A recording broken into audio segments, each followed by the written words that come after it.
kami paparkan latar belakang permasalahan NW.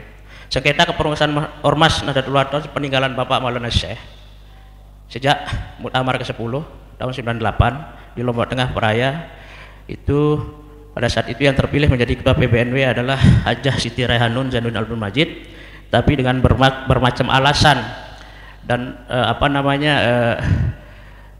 yang dibangun, narasi yang dibangun oleh yang kalah, sehingga mereka tidak mengakui apa yang disampaikan tadi oleh para beliau itu, sehingga mereka membentuk PB tandingan namanya PB Reformasi. Kebetulan saya ada anggaran dasar yang lengkap ini, jadi kita punya semua dokumen yang mereka punya. Nah, yang dia tuju pada saat itu menjadi ketua PB adalah TGB Zainul Majdi, yang selanjutnya sejak saat itu tidak kunjung permasalahan tidak kunjung selesai. Permasalahan tidak kunjung selesai dengan tuntas, bahkan semakin akut dan parah berkepanjangan, dan yang berujung ke meja hijau, ke pengadilan kita dari 2014 ya.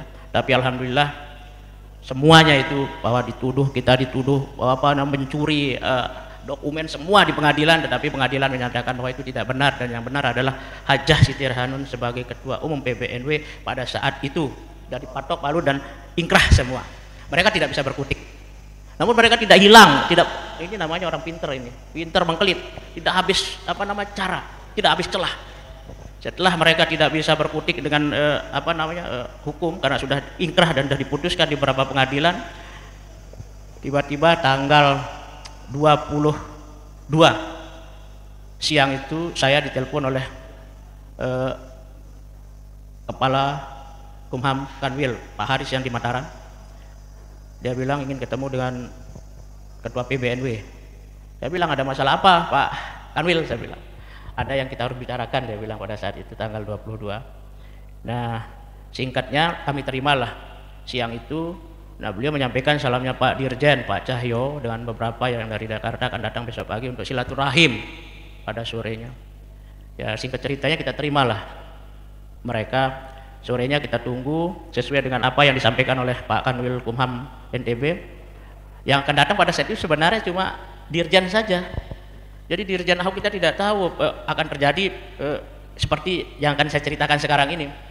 Jadi tiba-tiba kami waktu itu ada Pak Sekjen, ya, ada Pak Iwan juga, ada Tuan Guru Anas, ada berapa yang ada hadir. Karena kita akan menerima beliau cuma silaturahim, tidak ada menyampaikan apa-apa, tidak ada akan menyampaikan yahanu kan pada saat itu, silaturahim saja. Nah, sehingga kita terima biasa saja.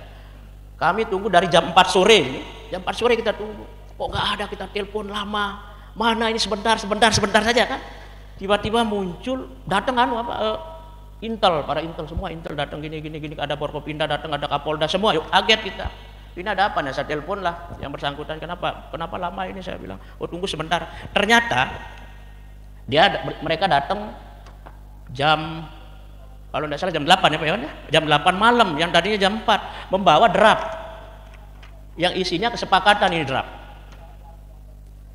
apa? Saya bilang, kebetulan saya yang paling vokal pada saat itu, saya yang melawan mereka. Karena apa? Ini sudah jelas, sudah selesai, kenapa masih harus ada ini kan semua.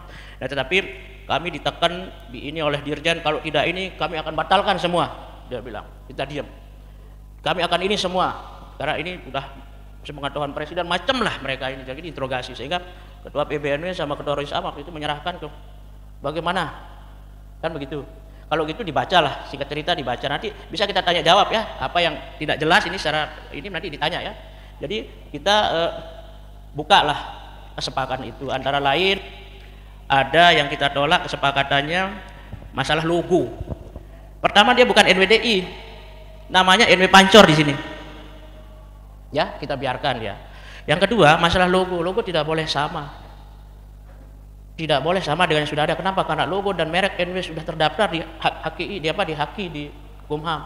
Jadi dia harus membuat latar belakangnya lain, apakah kuning, apakah terserah mereka. Ditelepon lah sama Pak Dirjen yang bersangkutan, ditelepon. Dia bilang sanggup, artinya anunya itu dasarnya kuning sebenarnya. Ya. Nah, terus ada poin 7 lagi yang masalah madrasah. Itu kita coret.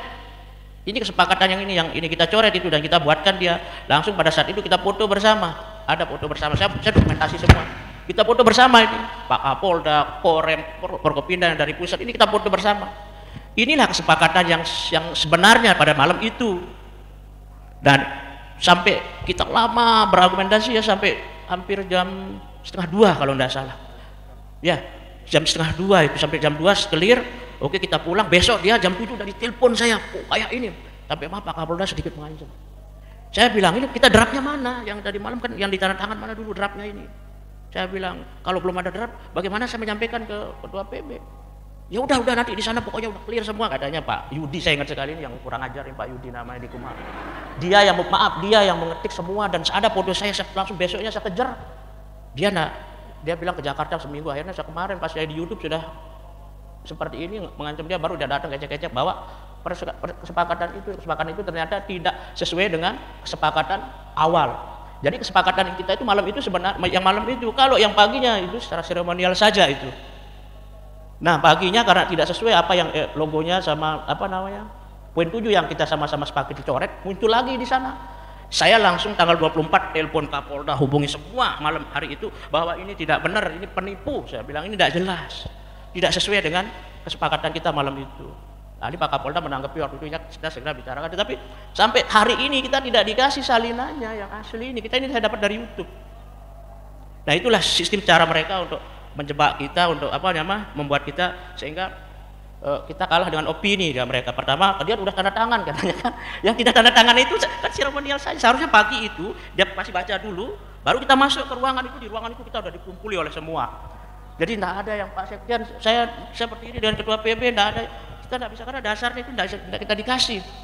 Tiba-tiba muncul NWDI kan, muncul lagi yang 7. Nah, sehingga pada tanggal 24 ini kita PBMW sudah menolak kesepakatan itu, akan kembali ke aturan, ke hukum. Jadi lebih tinggi undang-undang daripada kesepakatan. Kita anggap kesepakatan ini tidak sah karena tidak sesuai dengan draft yang kita sama-sama ini. Ada foto semua dan bertanggung jawab mereka, dan Kapolda mengakui, dan kejaksaan juga kok bisa begini dia bilang. Jadi dokumen sudah kita sampaikan seperti itu, dan kita sudah batalkan dan sampaikan ke yang bersangkutan. Ya. Jadi NWDI yang dia dirikan tahun 2021 itu ormas yang sama dengan NW. Jadi dua organisasi tapi identitasnya berbeda. Jadi kalau NWDI yang kita punya adalah madrasah, saya bilang. Jadi bukan ormas. Nah, itu sekilas tentang ini. Tapi nanti adik-adik bisa tanya saya, jawab enggak apa-apa. Kenapa bisa begini, biar jelas. Ini secara umum saya kasih tahu bahwa kita dibohongin. Sama dengan dia pidato, biarkanlah Zainuddin Hassani jadi ketua, saya wakil.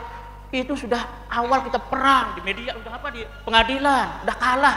Baru dia bilang begitu. Coba awal saya udah sampaikan, cabut itu, mari kita bicara. Tapi ternyata enggak. Nah, tapi inilah akal-akal orang yang memang menurut saya ya ingin menghancurkan organisasi, sehingga kita betul-betul harus antisipasi dengan hal ini. Maka oleh munculnya kesepakatan itu, sekarang kita sebagai warga NW tentunya betul-betul harus kompak dan utuh. Betul-betul bisa membedakan duit dan begang ke rekat kuning, ke rekat birang deh.